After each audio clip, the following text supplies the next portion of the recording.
Renaissance Unity, all is well? And all is in divine order. Our divine order, because we have a choice in the matter.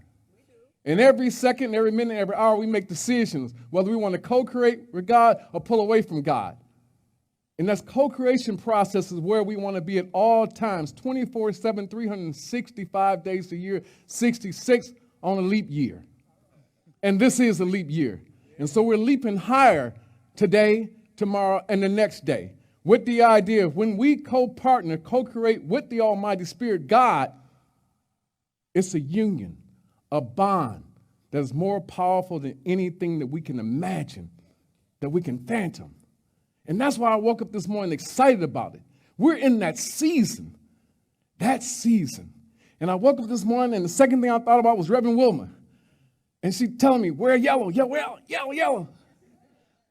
And she told us why. And so it's that wisdom and judgment that we want to lean into now. We've gone through so many days of living.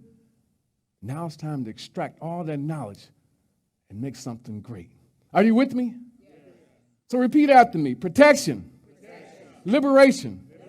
Transformation. Protection. Liberation. Transformation. Protection. Liberation. Transformation. You may be seated. This morning, I'm going to cover a topic that should be in a workshop setting because it's deeper than 20 to 30 minutes. But I'm going to just give you a taste of it, and then maybe we can get together for a workshop. Is that okay? Because to understand the principle that we're going to put forth today, it takes more than 20 or 30 minutes. And so within this time span, you're only going to get a nugget of it, an appetizer for it. And so don't understand anything else, but we have the power to resurrect. And within that scope of being able to resurrect, we want to understand that we're pulling our wisdom and our judgment into one place, one space. It's ironic when we say wisdom and judgment that normally, as a result of acquiring wisdom and judgment, something bad happened. Something we experienced wasn't great, and we learned from it. Some negative outcome, some negative interaction occurred, and we gained wisdom and judgment if we extract the lessons from those experiences. Anybody in here ever reach a saturation point? A saturation point. I'm fed up. I had enough.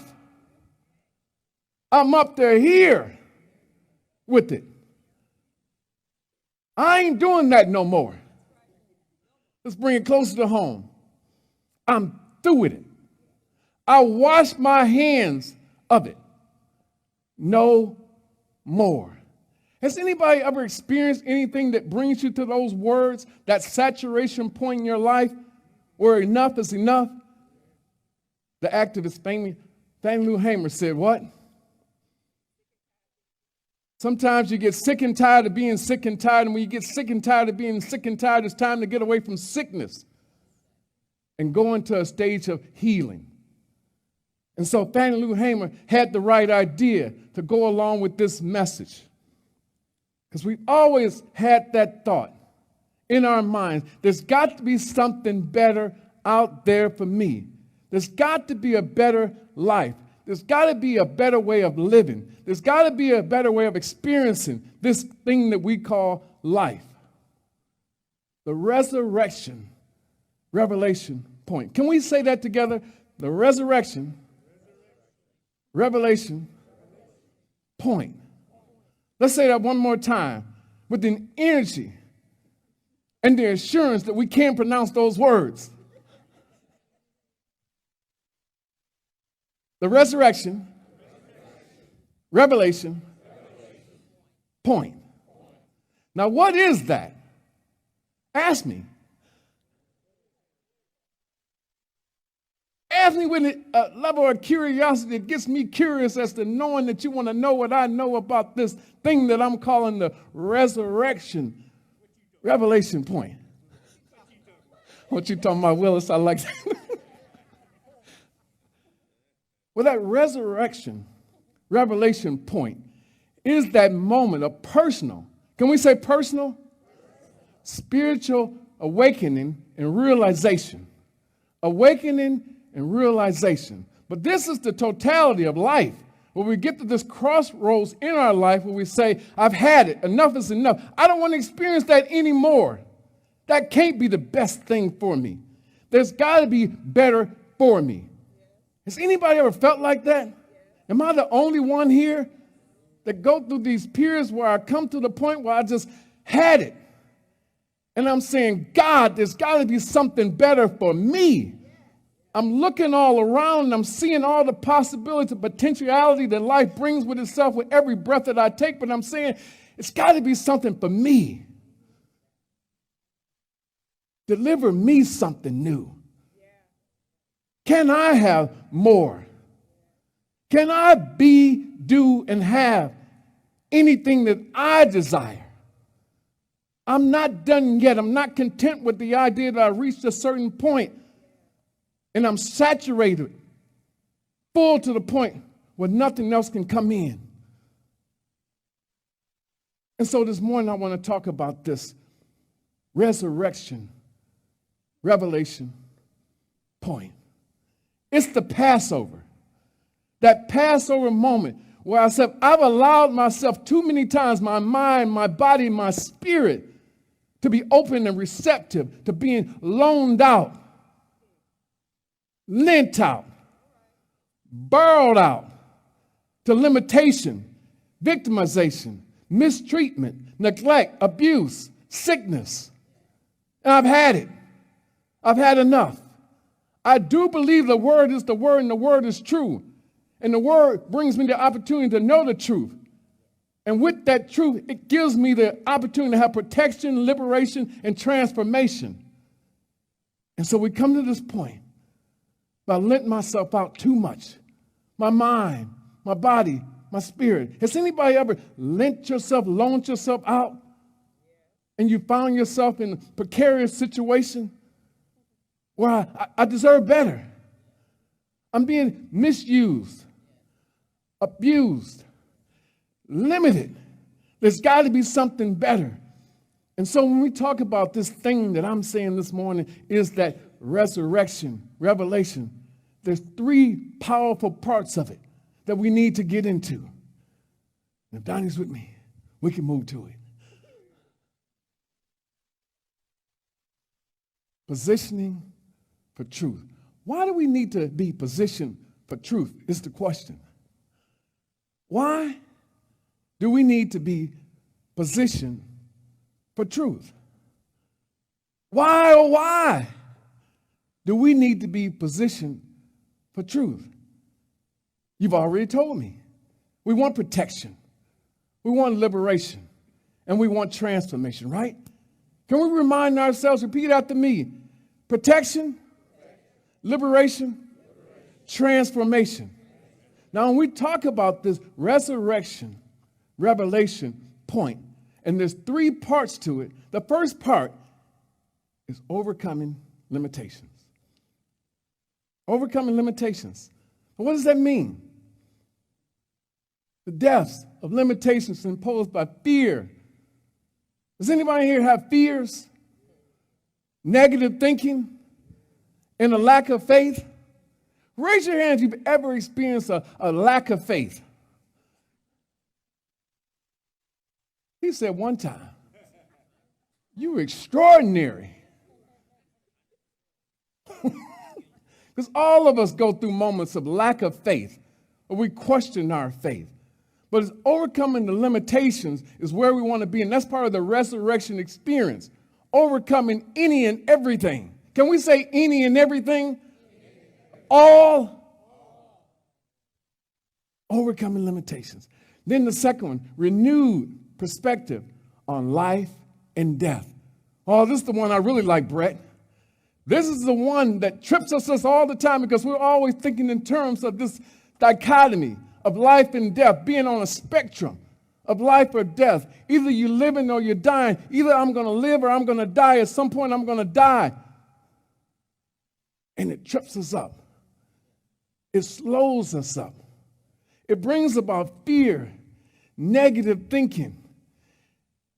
What we're talking about in this resurrection mindset is turning away from all of those things, those beliefs, those habits, those fears that enable us to be limited and moving into a rebirth. This is the season for the rebirth. The resurrection is a rebirth because you let all those things die away. They pass away. What do we say in our community? We release,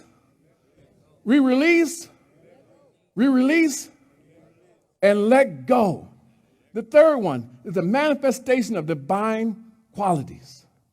Manifestation of divine qualities. In this resurrection revelation point, it's the realization and manifestations of what divine qualities that we have within us, that were planted in us when we came to this planet. Love, joy, peace, prosperity is supposed to be ours. Cheryl said she thought at some point, I deserve to have better. I deserve to have more. Well, you are. That's the truth. But now we got to embrace that idea and manifesting those divine qualities once again. What's the problem? If they're already in us. We were built like a car with all the things in us, all the amenities. They don't sell you a car and don't give you a tire.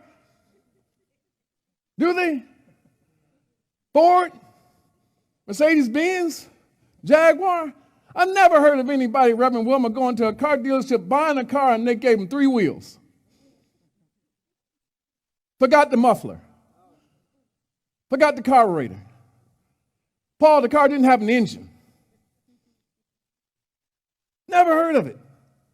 And so you came here equipped with everything. But what happened? Can we say kenosis? Kenosis. Say it like you're getting ready to sneeze. Kenosis. Kenosis is a spiritual principle. And it's this idea that Jesus came equipped with everything. And at a certain point, Jesus realized he was on a mission. So all the supernatural power and ability, he poured it out and said, I'm going to suspend my power, my superpower, my super consciousness ability, so I can be human and demonstrate that we all can be resurrected and renewed in mind, body, and spirit. What's it called? And so I'm arguing today that have you poured out some parts of you, and as a result of you pouring out, and more so, trading out some qualities of you, have you come to the crossroads, Adam, where you need to go back and fill yourself up with those things that you let go, that you suspended, that you thought you poured out forever? What do you think? Because this is the point where we go deeper into thought. Have I engaged in a kenosis to the point to where I forgot where I left my real self, my most powerful self, the Christ self that has no limits, that has no flaws, that is perfected? That's the question today. And so it reminds me of Job. Let's go to Job. Can we go to Job? Everybody knows Job. Job was a great man, a good man. He did everything right. He was a man of great faith. What was his faith like? Great faith. A spiritual man. But then in the conversation between God and Satan, Satan said, I bet Brett walk around here like he's so faithful and so spiritual. I bet if we test him, we see a different side. And so Job is put in this precarious situation. He didn't ask for this. There was no sign up. Sign up for this. Get a free toaster. New car. Job was minding his own business. You ever been just minding your own business and something you didn't necessarily want happened? You're just walking along, Daisy, and something just happened, but you was minding your own business. You ever been minding your own business and something just happens? Well, this was Job, predicated by a conversation between God and Satan. And Satan said, well, test him. Test him. Test him. And so he began to put all these things on Job.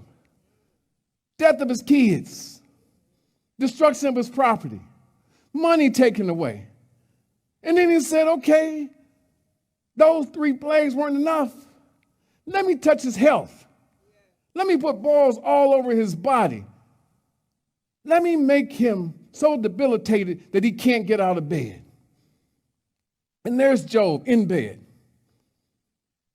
Friends come around Job. And they say, Leah, your God ain't working. You ought to curse him and die. That's what friends are for, right? In your most disheartened time, Paul, in your most challenging times, friends sometimes don't know what to say, but they reinforce the negative, the powerless. Curse God and die. What kind of advice is that?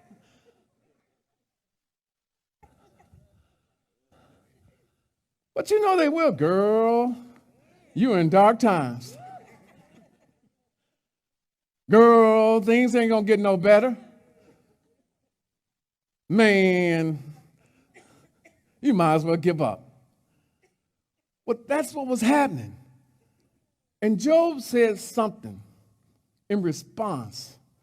Job said, though he slay me, yet will I hope in him. That's what he said. The negative Nellies around him, and all Job mustered up the energy and the strength to say, though he slay me, yet will I hope in him. Now, as we move to Resurrection Sunday, I think it's okay if we pair this up with Jesus. Why don't we pair up Job and Jesus? Is that okay? Can we pair up Job and Jesus? Because it seems like if you read your Bible that they had some similar experiences with this. Jesus, I recall, is in the Garden of Gethsemane. He's got this daunting assignment. What kind of assignment is it? Overwhelming assignment. Don't want to do it assignment, but got to do it assignment. You have ever had a don't want to do assignment, but you got to do it assignment? Raise your hand if you've ever experienced that. I don't want to do it, but I got to do it. Yeah. Work or personal. I don't want to do it, but I got to do it. And so Jesus in the Garden of Gethsemane knows his assignment because it's on a continuum. It's life, death, burial, the resurrection, and the ascension. You see that? It's a process. So he's caught in the middle of a process, but he gets to the point where he's at a crossroads and he says, I don't want to do this. He's having a human moment. There is our Jesus, the greatest teacher ever, and he's at a crossroads. I don't like the assignment, God. Can we do another thing? Can we do it another way? Can you provide another sacrifice other than me, my body, my soul? I don't like this. I don't want to go forward with this. And so this is kind of like the situation Job is in.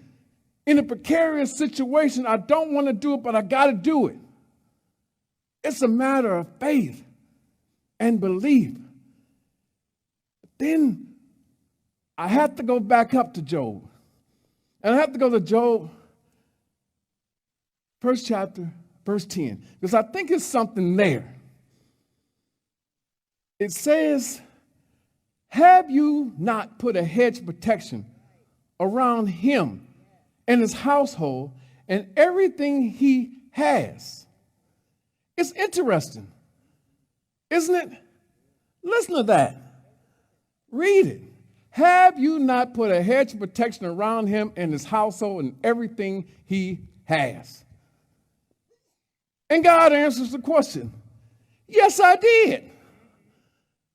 Can everybody say that? Yes, I did. Yes, I did. And that's what he says. And so I ask you to repeat after this. All the men in the house, can you just repeat this? Oh, to be kept. Oh, to be kept. Now all the ladies in the house, repeat after me. Oh my goodness. To be kept. Oh my goodness. Oh, to be kept. I am kept.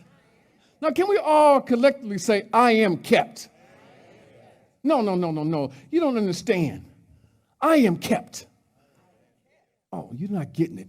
You're not getting it. And that's good. Because I think if you got it, you'd understand the consciousness, you'd understand the confidence, and you understand the conviction of Job and Jesus in those precarious situations where they didn't lose focus and they went ahead with the mission.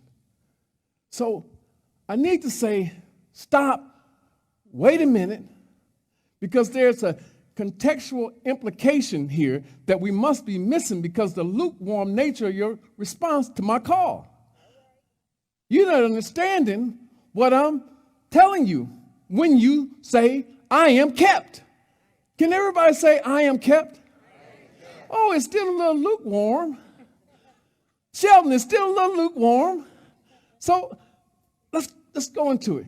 It's a contextual implication that we haven't responded to enough, Paul, to understand why Job and Jesus had this level of consciousness, level of confidence, and level of conviction in a precarious situation.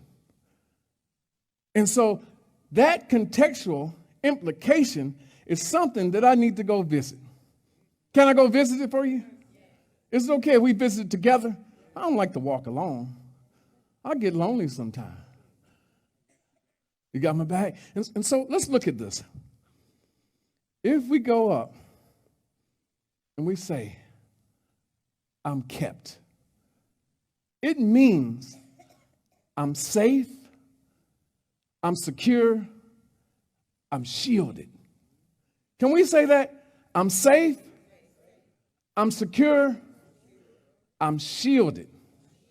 Let's do it one more time like we really believe it. I'm safe, I'm secure, I'm shielded. Now, because I'm safe, secure, and shielded, I'm free. And that liberation that we talked about before, protection, liberation, and transformation becomes possible. The potentiality grows higher. And so we say, what is this? I'm cleared for takeoff. But it's still not enough. The contextual implication is still not implicated in your mind enough to where I can move on. I got to make sure you're getting what I'm giving you. So can I give you more? Yeah. The contextual implication. If we go back, pick up Job, first chapter, verse 10, it says something. Have you not put a hedge of protection around him and his household and everything he has? And God says, I have. And they believed it. Job and Jesus believed it. Like I believe it. Because I've experienced a lot in my 60 years and I know There is this hedge of protection all around me. And so many times when people try to throw daggers at me, make disparaging remarks about me. But you know what? It never reaches me. And I think it's this hedge of protection around me, and some of the time it's people around me, protecting me, saying, if you mess with him, you got a problem. And I feel it, I sense it, this hedge of protection. But do we understand the nature of the hedge of protection? The contextual implication when we say that there's a hedge is about the nature of faith. Charles Fillmore said something and wrote something that I hope is up there, Donnie, because we need to read through this. The nature of faith. Faith is not merely belief in the absence of evidence. We live in this kind of like sensory perception society where if my five senses can't pick up on it, it can't be so. Don't we? The show me state. See it to believe it. And so Charles Fillmore said, faith is not merely belief in the absence of evidence, but a commitment to a set of what? What is it saying? Values. Or an understanding of reality that transcends empirical verification, sensory, see it to believe it. It's an acknowledgement of a deeper order or logic to the universe, which is through not always noticeable, permeates life and gives us purpose, significance.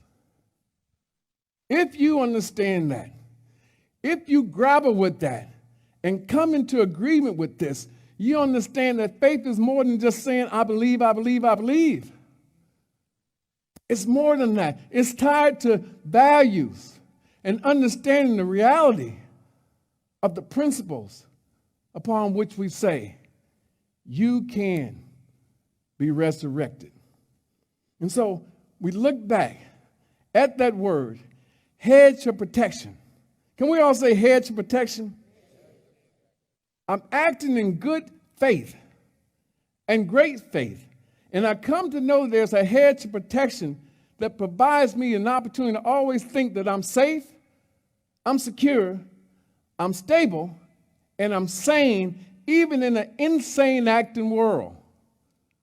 Now, when you get to that point where you say, I feel safe, I feel secure, I feel stable, I feel sane in an insane world, that's where you want to be.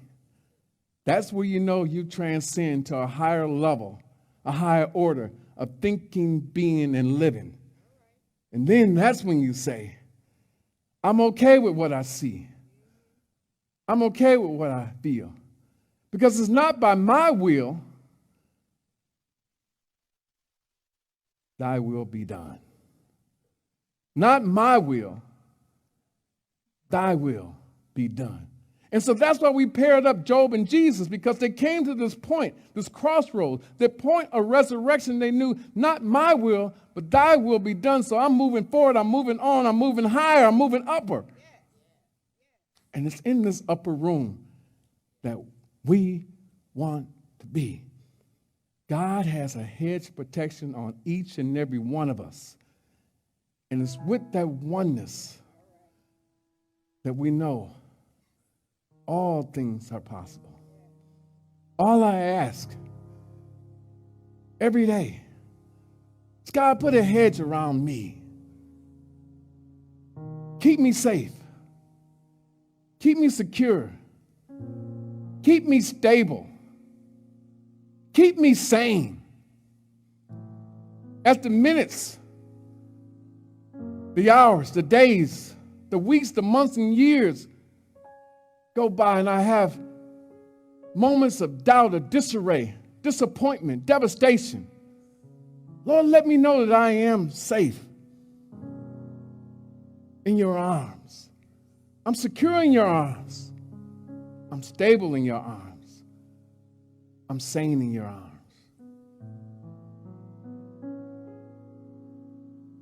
I'm protected by a hedge all around me, my mind, my body, my spirit. I'm protected with a hedge all around me so that sticks and stones won't break my bones and names won't hurt me. I'm protected with a hedge all around me. That I'm private property. And I got a big sign on me that says, no trespassing allowed. This is God's property. I'm protected with a hedge all around me that lets me know that no weapon formed against me shall prosper.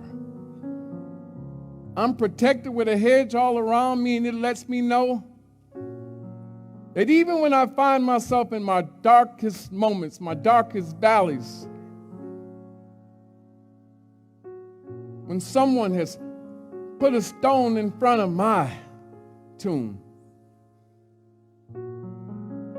still a hedge of protection all around me, and it empowers me to roll away, to push away, to move away the stone so I can exit. And I relinquish the fear, the fret, the fright, the lack, the limitation, and the lackluster life. Yea, though I walk through the valley of the shadow of death, I fear no evil. Thy rod and the staff, they comfort me. And surely goodness and mercy shall follow me all the days of my life. And I enter into this resurrection revelation moment where I know without a shadow of a doubt that all things are working for my good. All things are working for my good. May we all stand and do an affirmation.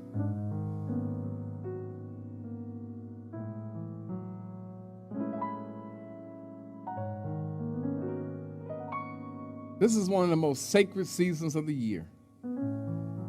When we say release and let go, it's because we want that revelation of a resurrecting moment in our life. That resurrecting moment in our life where we just cross over, we transcend, and we make the decision, I'm never going back to that again. There's been times in my life where I had some situations, I'm never going back to that again. I would lose sleep over the idea that if I don't do what I'm supposed to do, take the steps forward, I may fall back. Only thing I want to fall back is when you make me move my clock back for daylight saving time. Other than that, I ain't moving back. I ain't going back, and I ain't getting back. I'm coming forward. Let's say this affirmation with power and conviction. It's the protection, the liberation, the transformation that we want. Let's say it. Repeat after me because I want to make sure you say it in a powerful way. I don't want to play with this. I don't want to play with y'all. Repeat after me. I am encased in divine protection of a hedge of love and light. I am at my resurrection revelation point. I am liberated from the shadows of lack, of limitation, of a lackluster experience in life. I step boldly into a life filled with abundance, freedom, and vibrancy, and prosperity. And so it is. Amen. Renaissance Union, I love you, and there's nothing you can do about it.